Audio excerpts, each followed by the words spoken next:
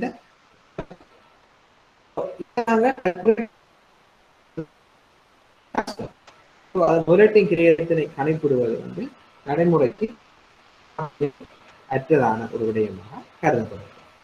அடுத்தது சமனற்ற ஆயுட்காலத்தினை கொண்ட செயற்திட்டங்களை மதிப்பீட்டு சந்தர்ப்பங்கள் ஒரே மாதிரியான சில நேரம் 5 வருஷ ப்ரொஜெக்ட்ல என்பிவி வந்து 5.6 பாசிட்டிவாக இருக்குது. 8 வருஷ ப்ரொஜெக்ட்லையும் என்பிவி வந்து 5.6 பாசிட்டிவா வருகிறது என்று வைத்துக் கொண்டால் எந்த ப்ரொஜெக்டை வந்து நாங்க செலக்ட் பண்றோன்றதுல தீர்மானம் எடுத்தல சிக்கல் வந்து சமனற்ற ஆயுட்காலத்தை ஒரு சிக்கலானதாக இருக்கு. நான் 5 ப்ராஜெக்ட்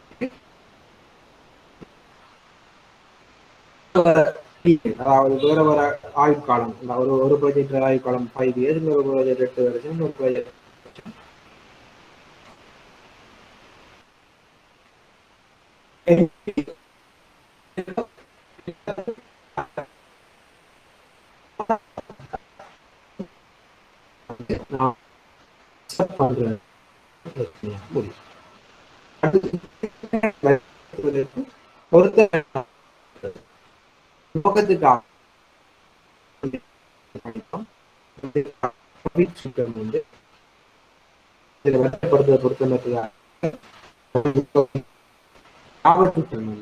பயன்படுத்தப்படுகிறது. நாங்கள்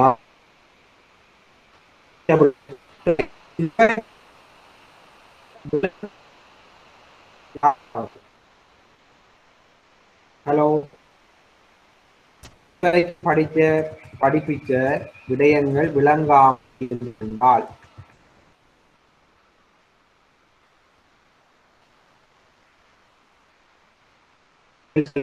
படிப்பிச்சாச்சு, கணக்கீட்டு வருவாய் படிப்பிச்சாச்சு, தேவைய இந்திய பெறுமதியும் படிப்பிச்சாச்சு. இதுல யாரும் விளங்காமல் இருந்திருந்தால் ஹலோ எல்லாம் விளங்கி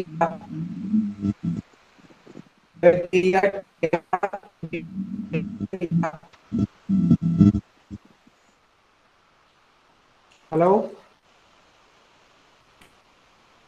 அதைத்தான் எனக்கு தெரியும். நீங்க எல்லாம் இதுல ஆன்லைன்ல இருக்கிறீங்க.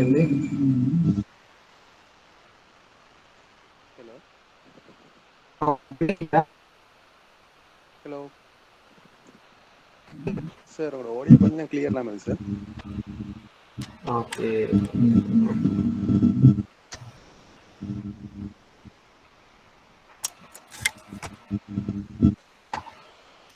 இப்போ கிளியரா? இப்போ ஓகே சார். ஓகே, இப்போ படிப்பிச்சதுல ஏதாவது விளங்காம இருக்கா யாருக்கும்? ஓகே சார், இதில் அந்த டிஸ்அட்வான்டேஜஸ்ல சார், ஓகே அதில் சார் சமனற்ற ஆயுள் காலத்தை கொண்ட செயற்திட்டங்கள் மதிப்பீடு சிக்கலானு சொன்னாப்போ அதை கொண்டாவே ஒரே என்பிவி எங்களுக்கு வருதுன்னு சொன்னா வந்து குறைஞ்ச ஆயுள் காலத்துல ரிட்டர்ன் வருது. எது குறைஞ்ச காலத்துல எங்களுக்கு ரிட்டர்ன் தருதோ அதை அக்செப்ட் பண்ணுங்க.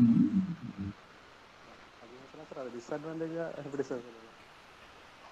இல்ல, அதாவது தீர்மானம் எடுத்தல சில நேரம் இம்பார்ட்டன்டான ப்ராஜெக்டா இருக்கு, பட் எங்களுக்கு டைம் எடுக்குது ரிட்டர்ன் ஆகுது. டைம் செய்ய வேண்டிய ஒரு ப்ராஜெக்டா இருக்கு, பட் எங்களுக்கு அதாவது இப்படித்தான். சரி, ஏ என்ற ப்ராஜெக்ட் வந்து எங்களுக்கு ரிட்டர்ன் தருது 25 தான். சொல்லுவோமே உங்களுக்கு தார சொல்லுவோம். ஏ என்ற ப்ராஜெக்ட் வந்து நீங்க இன்வெஸ்ட் பண்றீங்க 2 மில்லியன், 5 years உங்களுக்கு கிடைக்குது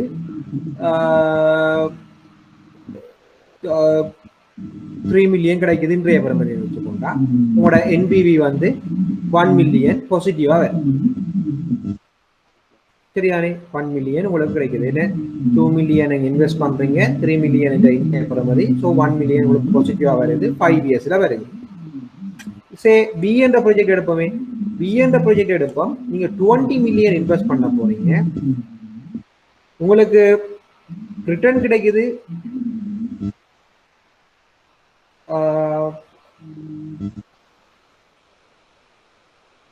21 மில்லியன். இன்றைய பெறுமதி 21 மில்லியன் கிடைக்குது. சே 5 இயர்ஸ்ல சேம் இயர் 6 இயர்ஸ் சரியா. 5 இயர்ஸ்ல நீங்க 2 மில்லியன் போட்டு 3 மில்லியன் ரிட்டர்ன் கிடைக்குது. உங்களுக்கு பாசிட்டிவா 1 மில்லியன் என்பிவி வருது. இங்க பிஎன் ப்ராஜெக்ட்ல 6 இயர்ஸுக்கான ப்ராஜெக்ட்ல 20 மில்லியன் இன்வெஸ்ட் பண்றீங்க. 6 இயர்ஸால வந்து 21 மில்லியன் உங்களுக்கு கிடைக்கிற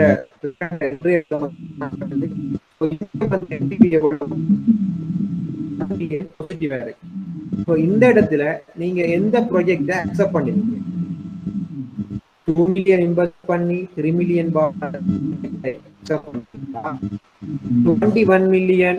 20 மில்லியன் இன்வெஸ்ட் பண்ணி 6 இயர்ஸால 21 மில்லியன் உங்களுக்கு ரிட்டர்ன் பார ப்ராஜெக்ட நீங்க அக்செப்ட் பண்ணுவீங்களா? இங்க வந்து எங்களுக்கு கன்ட்ரடிக்ஷன் வருது. குறைய மூலத்தை போட்டு கூடுதலான லாபத்தை எடுக்கிறதா, அல்லது கூடுதலான மூலதனத்தை போட்டு ஒப்பீட்டளவுல குறைவான லாபத்தை எடுக்கிறதா என்ற ஒரு காம்ப்ளிகேட்டட். அதனாலதான் தீர்மானம் எடுத்தல் சிக்கலானதாக இருக்கும் என்று நாங்க இங்க டிஸ்அட்வான்டேஜ் சொல்றோம். சரியா, விளங்கிட்டா? Hello, okay. இது செயற்திட்டங்களை வரிசைப்படுத்த பொருத்தமற்றதாக காணப்பட இது எந்த ப்ராஜெக்டை ஃபர்ஸ்டா செய்யற செகண்டா செய்யறதுக்கு கண்டுபிடிக்கிற கஷ்டம். அதுக்காக நாங்கள் இதுக்காக லாப சுட்டு என்ற ஒரு படிப்போம். சரி, அப்படியே ரைட். அப்ப இதுவரைக்கும் நாங்க படிச்சது வந்து ARR, payback period, NPV, PV, PV அனுமதி, பிரசன்ட் வேல்யூ அண்ட் அனுமதி. ரைட். இப்ப இதுவரை இதோட நாங்க பார்த்த கழிவிடல் முறைகள்ல, கழிவு செய்யப்பட்ட காசுப்பாய்ச்சல் நுட்ப முறைகள்ல காசுப்பாய்ச்சல் தேறிய இட்டிய பெறுமதியை பார்த்துட்டேன். கழிவு செய்யப்படாத காசுப்பாய்ச்சல் நுட்ப முறையில மீள் செலுத்திய காலமும் கணக்கீட்டு வருவாயும் பார்த்துட்டேன். கழிவு செய்யப்பட்ட காசுப்பாய்ச்சல் நுட்ப முறைகள்ல தேறிய இட்டிய பெறுமதியை பார்த்துட்டேன். சரியா பிள்ளைங்க? ரைட். ஓகே.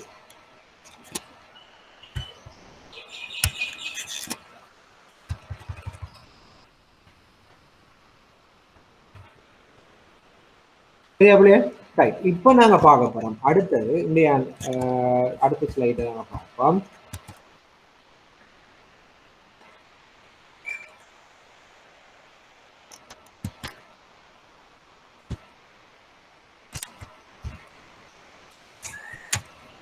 உள்ளக வருவாய் வீதம். ஸ்லைட் விளங்குதா?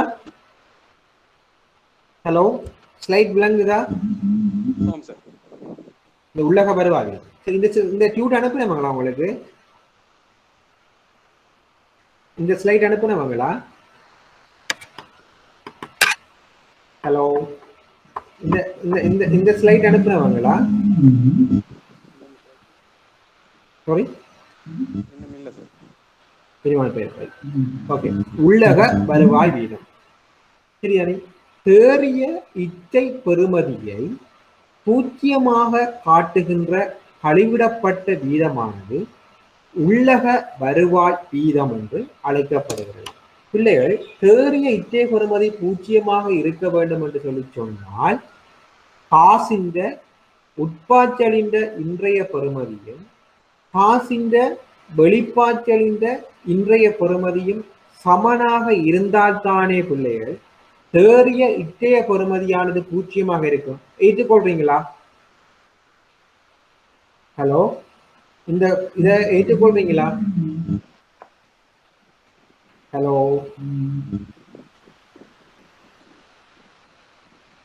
காசிந்த உட்பாய்ச்சலின் இன்றைய பெறுமதியும் காசு வெளிப்பாய்ச்சலின் இன்றைய பெறுமதியும் சமனாக இருந்தால் தேறிய இட்டை பெறுமதி என்பிவி நெட் பிரசன்ட் வேல்யூ 0 இருக்கும். இதை ஏற்றுக்கொள்றீங்களா? ஹலோ கதைங்களா பிள்ளைகள், ஏற்றுக்கொள்றீங்களா? ஆம் சார். ஏன் காசுன்ற உட்பாட்டின் இன்றைய பெறுமதியும் காசு வெளிப்பாட்டின் இன்றைய பெறுமதியும் சமனா இருக்கும்டா ரெண்டும் சமன். 2 மில்லியன் நாங்கள் இன்வெஸ்ட் பண்ணியிருக்கோம், 2 மில்லியன் தான் இன்றைய பெறுமதியாக இருந்தால் ரெண்டும் 2 மில்லியன் 2 மில்லியன் கிடைக்க 0 விட. ஸோ தேறிய இட்டை பெறுமதியை 0 காட்டுகின்ற கழிவிடப்பட்ட வீதமானது உள்ளக வருவாய் வீதம் என அழைக்கப்படுகிறது. ஸோ ரெண்டும் சமனாகிறதுக்கு என்ன கழிவிடல் வீதம், அந்த முதலீட்டின் கிரயம் கழிவிடல் வீதம் என்னவாக இருக்க வேண்டும் என்று கண்டுபிடிக்கிறதுனா இந்த உள்ளக வருவாய் வீதம். அதாவது காசு உட்பாய்ச்சலின் இட்டை பெறுமதியானது காசு வெளிப்பாய்ச்சலின் இட்டை பெறுமதிக்கு சமனாக காணப்படுகின்ற கழிவிடப்பட்ட வீதமாகும். ஸோ அந்த கழிவிடப்பட்ட வீதம் எந்த வீதத்தில தேறிய இட்டை பெறுமதியானது 0 காணப்படுகின்றது என்பதனை கண்டுபிடிப்பதுதான் இந்த உள்ளக வருவாய் வீதம் என்று சொல்லப்படுகிறது. சரியா பிள்ளைகள்? இப்ப உள்ளக வருவாய் வீதம் தீர்மான விதியை பார்த்தோம். நாங்கள் என்பிபியை பார்த்தோம். என்ன 0 விட கூடுதலாக இருந்தால் என்பிவி அதை ஏற்றுக்கொள்றோம்.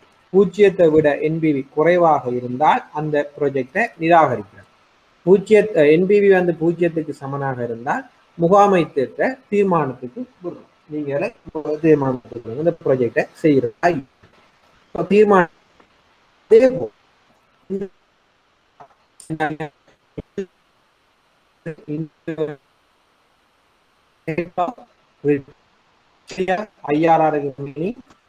Internal rate of return IRR. இது வந்து முதலீட்டின் கிரயம். சரியா? முதலீட்டின் கிரயத்தை விட கூடுதலாக IRR இருக்கும் என்று சொல்லி சொன்னால் இந்த ப்ராஜெக்டை வந்து ஏற்றுக்கொள்ளலாம். சரியா பிள்ளைகள்? அதே போல IRR வந்து முதலீட்டின் கிரயத்தை விட குறைவாக இருந்தால் இந்த ப்ராஜெக்டை ஏற்றுக்கொள்ள முடியாது. அதே போல் IRR முதலீட்டின் கிரயத்தில் சமமாக இருந்தால் முகாமை தீர்மானம் எடுக்கலாம். சரிதானே? அப்ப ஒரு தன்னிச்சையான செயற்திட்டங்களை மதிப்பிடுகின்ற பொழுது, அதாவது ஒவ்வொரு தனித்தனியா ஒவ்வொரு செயற்திட்டம் மதிப்பிடுகின்ற பொழுது முதலீட்டின் கிரயத்தை விட அதிக IRR பெறுமதியினை கொண்ட அனைத்து செயற்திட்டங்களையும் வந்து ஏற்றுக்கொள்ள முடியும். சரியா பிள்ளை? கவனமா பிள்ளைங்க. ஒரு செயற்திட்டத்தை மாத்திரம் ஒரே ஒரு செயற்திட்டத்தை மாத்திரம் நாங்க இவாலுவேஷன் பண்ணக்குள்ள IRR வந்து முதலீட்டின் கிரயத்தை விட கூடுதலாக இருக்கும் ஏற்றுக்கொள்ளலாம். அதனால IRR முதலீட்டின் கிரயத்தை விட குறைவாக இருக்கும் ரிஜெக்ட் பண்ணலாம். அதே போல IRR முதலீட்டின் கிரயத்துக்கு சமனாக இருக்கும் முகாமை தீர்மானம் பண்ணலாம். வேற ஒரு ப்ராஜெக்டும் இல்லை, ஒரே ஒரு ப்ராஜெக்ட் தான். ஆனால் பல்வேறு வகையான ப்ராஜெக்ட் இருக்கு, தனித்தனியா யூனிக்னஸ் ஆன ப்ராஜெக்ட்.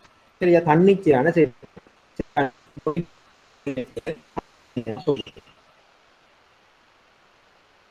விட IRR பெறுமதியை கொண்ட அனைத்து செயற்திட்டங்களையும் வந்து ஏற்றுக்கொள்ள முடியும். மற்றது ஒன்றிலொன்று சாராத ப்ராஜெக்ட். ஒன்றிலொன்று சாராத ப்ராஜெக்ட் என்று சொன்னா ஒரு ப்ராஜெக்டோட இன்னொரு ப்ராஜெக்ட் காமன் ஃபேக்டரி ப்ராஜெக்ட் ஒன்றிலொன்று சேராத என்றால் உயர் IRR பெறுமதியை கொண்ட செயற்திட்டங்களை விட IRR பெறுமதியை கொண்ட செயற்திட்டத்தினை வந்து ஏற்றுக்கொள்ள எந்த எல்லாத்தையும் கால்குலேட் பண்ணி உயர் பெறுமதியான IRR கொண்ட ப்ராஜெக்டை செலக்ட் பண்ணணும். சரியா? அதுல முதலீட்டின் கிரயத்தை விட அதிக IRR பெறுமதியை எந்த செயற்திட்டம் கொண்டிருக்கோ அதை நாங்கள் செலக்ட் பண்ணணும். எனினும் சில சந்தர்ப்பங்களில் ஒன்றிலொன்று சாரா செயற்திட்டங்களானது அவற்றின் IRR மற்றும் NPV காண வேறுபட்ட விடைகளை பெறுகின்றது. சில நேரம் NPV நெகட்டிவாக வரும், IRR கூடவாக வரும். இவ்வாறான சந்தர்ப்பங்களில் இறுதி தீர்மானமானது NPVயின் அடிப்படையிலேயே மேற்கொள்ள வேண்டும். எனவே IRR ஆனது ஒன்றிலொன்று சாரா செயற்திட்டங்களின் மதிப்பீட்டில் பொருத்தமற்றதாக காணப்படுகின்றது. சரியா பிள்ளைகள் விளங்கி இந்த தீர்மான விதி IRR ஹலோ எல்லாரும் லைன்ல இருக்கிறீங்களா பிள்ளைகள்? விளங்கிட்டு சார். ஓகே, இப்ப பாருங்க, உள்ளக வருவாய் வீதம் கணிப்பீட்டில் பிரதானமாக 2 முறைகள் காணப்படுகின்றது. ஒன்று வரைபட ரீதியான முறைமை, அடுத்தது கணக்கீட்டு முறைமை. சரி, உள்ளக வருவாய் வீதம் IRR வந்து நாங்க 2 வகையில கால்குலேட் பண்ணலாம். ஒன்று வந்து வரைபட ரீதியாக கால்குலேட் பண்ணலாம், அடுத்தது அக்கௌண்ட்ஸ் கணக்கீட்டு ரீதியாக வந்து அவற்றை கால்குலேட் பண்ணலாம். சரிதானே? வரைபொன்றில் பாருங்க, வரைபட ரீதியான முறை. வரைபொன்றில் காட்டப்படுகின்ற வேறுபட்ட கழிவிடப்பட்ட காரணிகளின் கீழ் NPV-யின் பெறுமதியானது பெறப்படுகின்றது. சரியானே? இப்ப எங்களுக்கு தெரியும் NPV வந்து எந்த இடத்துல 0 ஆகுது, ஸோ அந்த நேரத்துல கழிவிடப்பட்ட காரணி எவ்வளவாக இருக்கும் என்றதை நாங்கள் கண்டுபிடிக்கணும். இதுதான் எங்கள் IRR. எந்த கழிவிடப்பட்ட காரணி வீதத்துல எந்த இடத்துல இந்த NPV வந்து 0 ஆகுது என்றதை கண்டுபிடிக்கணும். அப்ப இங்க கழிவிடப்பட்ட காரணி தந்திருக்காங்க. எக்ஸ் அச்சினை வெட்டுகின்ற கோட்டுடன் தொடர்பான கழிவிடப்பட்ட காரணியின் ஒவ்வொரு புள்ளிகளையும் இணைத்து ஒரு கோடு வரையப்படுகின்ற போது அது IRR எனப்படுகிறது. எக்ஸ் அச்சினை வெட்டுகின்ற கோட்டுடன் தொடர்புன கழிவிடப்பட்ட காரணியின் ஒவ்வொரு புள்ளிகளையும் இணைத்து ஒரு கோடு வரையப்படுகின்ற போது அது IRR என்று அழைக்கப்படுகிறது. சரிதானே? அப்ப இங்க பாருங்க, 8% ஒரு ப்ராஜெக்ட் தந்துருக்காங்க. 8% கழிவிடப்பட்ட காரணியாக இருக்கக்குள்ள NPV வந்து பாசிட்டிவ் வந்து 5980 ரூபாயாக காட்டுது. 10% இருக்கக்குள்ள 1000 அவர் இந்த 8% ப்ராஜெக்டை 8% கழிவிடப்பட்ட காரணியை நாங்க நார்மலா ஏற்றுக்கொள்ளலாம், 10% நாங்க ஏற்றுக்கொள்ளலாம் அந்த ப்ராஜெக்ட் இல்லையா? அதே போல பாருங்க, 12% வரக்குள்ள 3550 மைனஸா வருது. 14% கழிவிடப்பட்ட காரணியில 7880 மைனஸா வருது. இந்த இடத்துல எங்களுக்கு தெரியுமா எந்த இடத்துல NPV 0 ஆகுது, எந்த கழிவிடப்பட்ட காரணி எந்த வீதத்துல எவ்விடத்துல NPV ஆனது 0 ஆகுது என்றதை நாங்கள் கால்குலேட் பண்ணுவோம். இதுதான் IRR கால்குலேஷன். சரி அப்படிகள். இப்ப பாருங்க இந்த வரைபடத்தை. சரியா? இப்ப பாருங்க பிள்ளைகள், 8% இருக்கக்குள்ள 5980 NPV. MPV வந்து நிலைக்கூத்தச்சிலும் y அச்சிலையும் எக்ஸ் அச்சில கழிவிடல் காரணியையும் நாங்கள் போடுறோம். சரியா? எக்ஸ் அச்சில கழிவிடல் காரணியையும் டிஸ்கவுண்டிங் ஃபேக்டர், அதே போல NPV-யை வந்து y அச்சிலையும் போடுறோம். ஸோ எக்ஸ் அச்சில கழிவிட காரணி, y அச்சில NPV-யை போட்டுட்டு நாங்கள் வரைபடத்தை கீறுறோம். ஸோ 8%ல பார்த்தோம்னா எவ்வளவு வருது? 8%ல 8% எவ்வளவு பிள்ளைகள்? 5980. சரிதானே?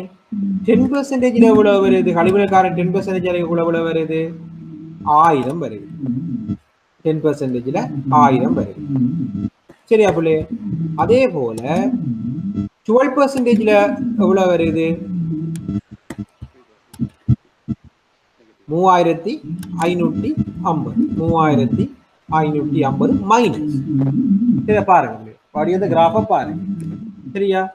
அதாவது 8% இருக்கக்குள்ள 5980. சரியா? 8% இருக்கக்குள்ள 5980 பிளஸ். அப்ப நாங்க என்ன செய்யறோம்? 8% எக்ஸ் அச்சில பார்த்துட்டு நிலை y அச்சில இருக்கிற 5980க்கு நேரே புள்ளிய வைக்கிறோம். ரெண்டாவது என்ன செய்யறோம்? 10% கழிவிட காரணி இருக்கக்குள்ள NPV வந்து எவ்வளவா வருது? 1000 வருது. ஸோ அதுல புள்ளிய வைக்கிறோம். அடுத்தது என்ன செய்யறோம்? 12% கழிவிடல் காரணியா இருக்கக்குள்ள வந்து NPV வந்து 3550 மைனஸா வருது. எக்ஸுக்கு கீழே 3550 வருது. 14% இருக்கக்குள்ள எவ்வளவு வருது? 14% கழிவிட காரணியாக்குள்ள 7880. 4 புள்ளியை கோடு கீறக்குள்ள எக்ஸ் அச்சினை வெட்டுகிற அந்த புள்ளி என்னவா வரும்? ஐஆர்ஆரா வரும்.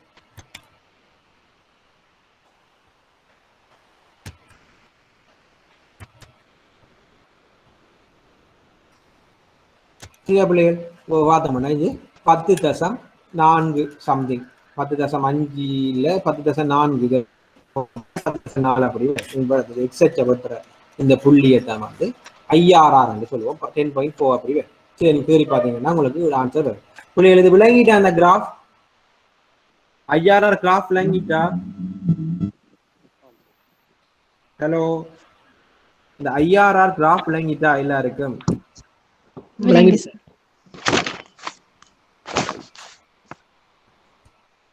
ஓகே, இப்ப கணக்கிட்டு முடியும். இப்போ இது கழிவிடல் வீதங்களை பயன்படுத்தி செயற்திட்டத்தினுடைய காசுப்பாய்ச்சல்களை கழிவிடுவதில் பெறப்படுகின்ற இரு சாதக மற்றும் பாதக என்பிவி பெறுமதிகளின் அடிப்படையில் ஐஆர்ஆரினை மதிப்பிடல் கணக்கீட்டு முறைமை எனப்படுகின்றது. கழிவிடல் விகிதங்களை பயன்படுத்தி என்றால் 2 வகையா தந்திருக்காங்க. நீங்க 4 கழிவிடல் விகிதங்களுக்கும் ஒவ்வொரு என்பிவி தந்திருக்காங்க. ஸோ இந்த 2 கழிவிடல் விகிதங்களை பயன்படுத்தி செயற்திட்டத்தினுடைய காசுப்பாய்ச்சல்களை கழிவிடுவதில் பெறப்படுகின்ற 2 சாதக மற்றும் பாதக என்பிவி பெறுமதிகளின் அடிப்படையில் சரிதானே, 2 சாதக மற்றும் பாதகமான என்பிவி பெறுமதிகளின் அடிப்படையில் ஐஆர்ஆர். இப்ப நாங்கள் உண்மையில வந்து இங்க பார்த்தோம்னா சொல்லுங்கள், 8 வீதத்துல என்பிவி 5980 இருக்கு, 10% என்பிவி 1000 இருக்கு, 12% என்பிவி 3550 இருக்கு, 14% என்பிவி 7880 மைனஸா இருக்கு, 12% மைனஸ் 3550 இருக்கு. ஸோ 10 வீதத்துக்கும் இதுல சொல்லுங்க புள்ளிகள், சைபர் எத்தனை எந்தெந்த வீதத்துக்கு இடையில இருக்கும்னு சொல்லுங்க பாப்போம். பாப்போம் சொல்லுங்க. இங்க இந்த கணக்குல 0% கழிவிடப்பட்ட காரணி எந்தெந்த பெர்சன்டேஜுக்கு இடையில இருக்கும்? யாராவது சொல்லுங்க பாப்போம். Hello, very good very good. 10க்கும் 12க்கும் இடையில தான் 10க்கும் 12க்கும் இடையில தான் அந்த 0% கழிவிட காரணி இருக்கு. ஏன்? 10%ல பிளஸ் 1000, 12%ல மைனஸ் 3550. ஸோ 10க்கும் 12க்கும் இடையில தான் அந்த ஆன்சர் இருக்கு. கிராஃப்ல கண்டுபிடிச்சிட்டு வந்தது. சரி, இப்ப நாங்க இதுல அக்கௌண்ட்ஸ்ல பார்த்தோம்னா 2 கழிவுகளை பயன்படுத்தி சேர்த்திட்டதனுடைய காசுப்பாய்ச்சல்களை இது சாதக மற்றும் பாதக ஐஆர்ஆரை கணக்கீட்டு முறைமை என ஐஆர்ஆர் இரு சாதக பெறுமதிகளை அல்லது பாதக பெறுமதிகளை பயன்படுத்துவதன் மூலம் கணிப்பிட முடியும். சரியானே, 2 சாதகமான பெறுமதியை வைத்துக் கொண்டு கணிப்பிட முடியும் அல்லது 2 பாதகமான பெறுமதிகளை வைத்துக் கொண்டு கணிப்பிட முடியும்.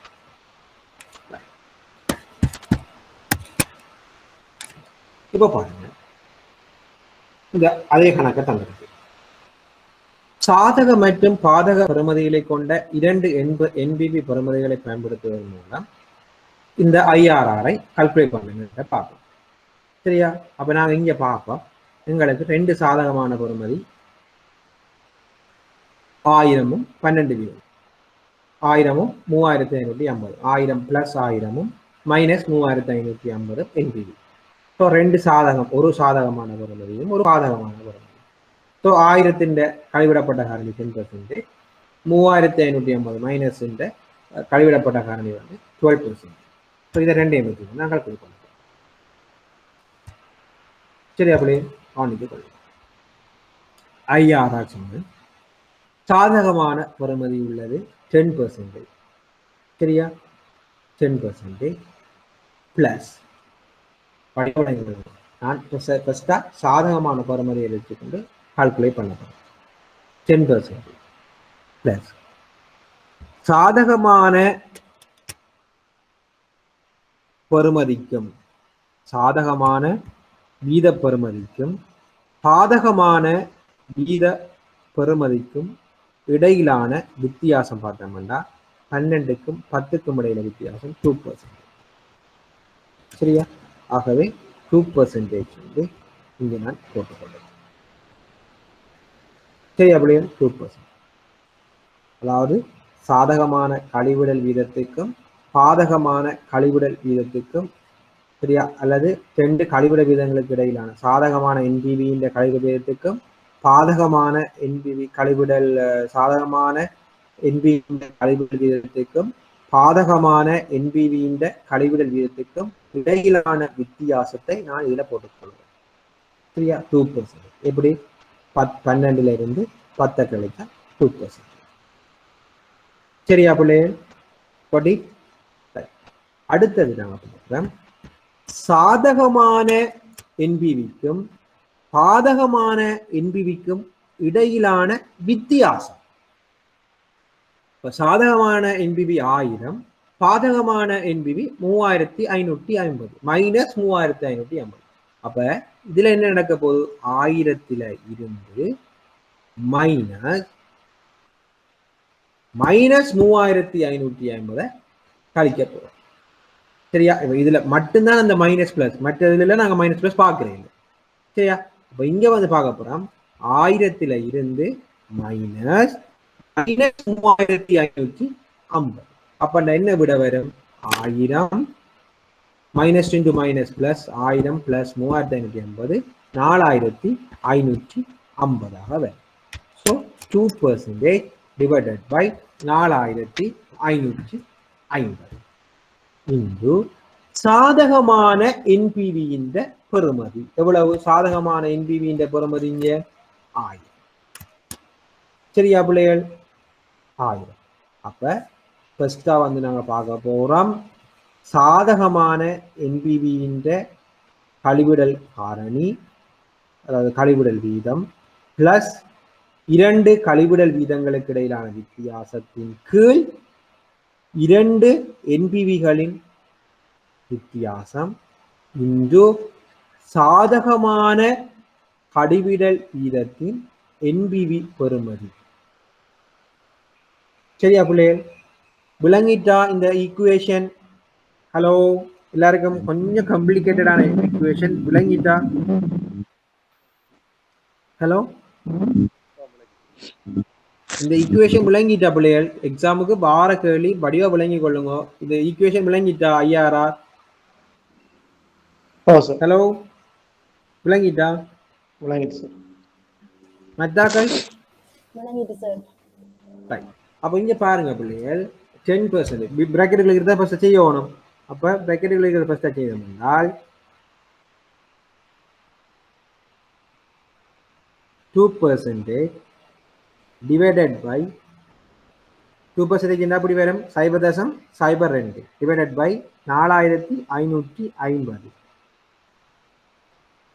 into 1000.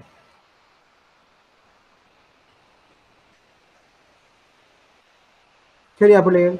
இன்டு 1000. சரிதானே? அப்ப பாத்தீங்கன்னா உங்களுக்கு தசமதானத்திலான் விட வரும். சரிதானே? தசமதானத்தில் விட வரப்படி 0.0043 என்று பிளஸ் 10% கூட்டணும். அப்ப என்ன 10% 0.10. சரியா? விட வந்து 0.104 என்று வரும். அதை நாங்க 100 வீதத்துக்கு மாற்றணும்னா 10.44 வீதமாக வரும்.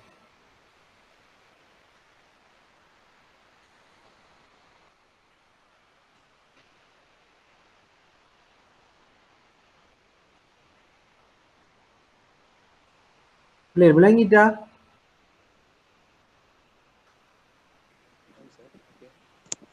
ஹலோ ஈக்குவேஷன் விளங்கிட்டா? சரியா? அதே போல நாங்க மாறி 12% எடுத்த மாட்டா நெகட்டிவ் வரும். நெகட்டிவ் நாங்க -12% -2% டிவைடட் பை 4550 இன்டு 3550 சரி மாறி வரும். சாதகமான பரிமுறை எடுத்தோம்னா பிளஸ் வரும், பாதகமான என்பிவிக்கு பரிமுறை எடுத்தோம்னு சொன்னா மைனஸ் வரும். அப்ப நான் பாதகமான என்பிவி வந்து பார்த்தோம்னா 12%. சரி அதே equation 12% minus 2% divided by 4550 into 3550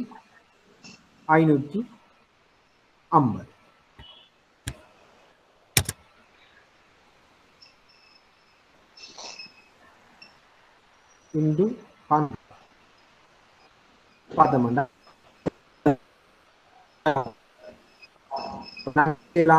12 வீதத்தில இருந்து 1.5 கழிச்சோம்னா 4 வீதம். அது கூட விளங்கிட்டு அவங்களுக்கு இப்படி செய்யறேன். ஹலோ, எங்க ஒருத்தர் சத்தத்தை காண இல்ல,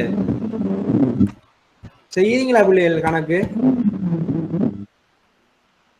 ஹலோ, இந்த கணக்கு ஹலோ இந்த கணக்கை செய்யறீங்களா? விளங்குதில்ல யாரும் கதைக்கிறது.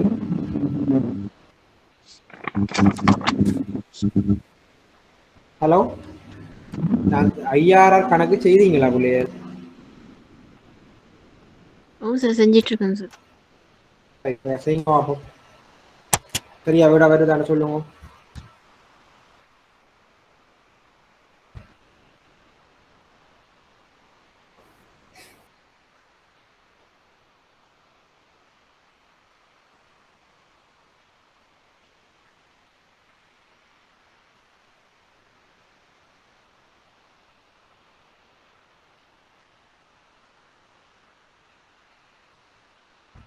சகலட்சம் 4 3 9 நான் மட்டம் தட்டி சகலட்சம் 4 4 போட்டேன். செய்றீங்களா? செய்தி போட்டு சொல்லுங்க ஆன்சர்.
ஹலோ, செய்றீங்களா? ஹலோ ஹலோ, செய்றீங்களா எல்லாரும்? சார் 10.439. எஸ், 10.4 மட்டம் தட்டி 10.44 சொல்லலாம். அதே போல பிள்ளைகள் சாதகமான 2 பெறுமதிகளை வச்சுக்கொண்டு இந்த என்பிவியை கால்குலேட் பண்றது. சாதகமான பெறுமதி என்னன்னு பாருங்க. 8%ல என்பிவி 5980, 10%ல என்பிவி வந்து 1000. அப்ப 2 சாதகமான என்பிவி பெறுமதிகள் 8%லையும் 10%லையும் தான் இருக்கு. ஸோ அப்படி நாங்கள் கால்குலேட் பண்ணக்குள்ள 8% பிளஸ் 2க்குமான வித்தியாசம், 8க்கும் 10க்கும் இடையிலான வித்தியாசம் 2%. சரிதானே பிள்ளைகள்? 2க்கும் இடையிலான வித்தியாசம் 5980 1000 கழிச்சோம் என்று சொல்லி சொன்னா 4980. 8% என்பிவி வந்த எவ்வளவு? 5980. சரியா? ஸோ அப்போ 8% ப்ளஸ் 2% டிவைடட் பை 4980 எப்படி வந்தது? 5980 இருந்து 1000 கழிக்கப்படும் இன்டு 5980. சரி, 2 பிளஸ்ஸாக வந்தபடினால பிரச்சனை இல்லை. சரி, என்ன பிள்ளை? அப்போ இப்படி விட வரும்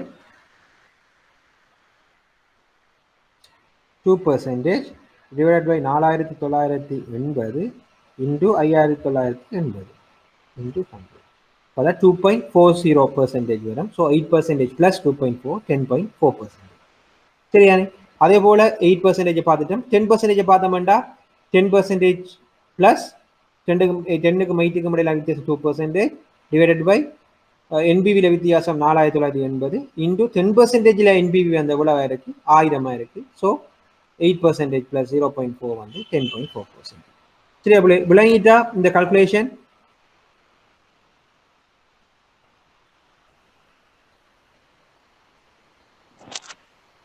ஹலோ, விளங்கிட்டா? அதே போல பிள்ளைகள் இந்த பாதகமான பெறுமதியை வச்சு நீங்க கால்குலேட் பண்ணினீங்கன்னா 10.36 மட்டன் தட்டினோம்னா 10.4 வரணும். சரியா? 10.4 லிட்டில் பிட் டிஃப்ரெண்ட் வரும். சரிதானே? ஆனால் இட்ஸ் ஓகே, இதை அக்செப்ட் பண்ணுவாங்க. 10.36 கிட்டத்தட்ட 10.4க்கு ஈக்குவலாக வரும். சரியா? பாதகமான பெறுமதிகளை கொண்ட என்பிவியை கால்குலேட் பண்ணுறது. சரி, அப்படி இந்த டியூட் வந்தோடனே செய்து பாருங்க. சரியா? எனி டவுட்ஸ் இருக்கா இதுல?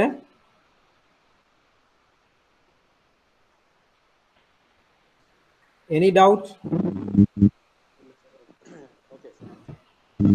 கிளியரா?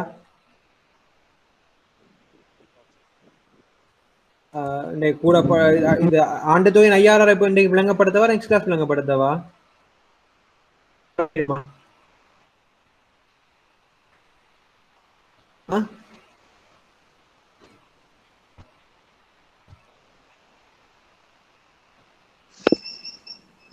ஆண்டு தொகையின் 5000 நெக்ஸ்ட் கிளாஸ் விளங்கப்படுத்தவா, இன்றைக்கு விளங்கப்படுத்தவா?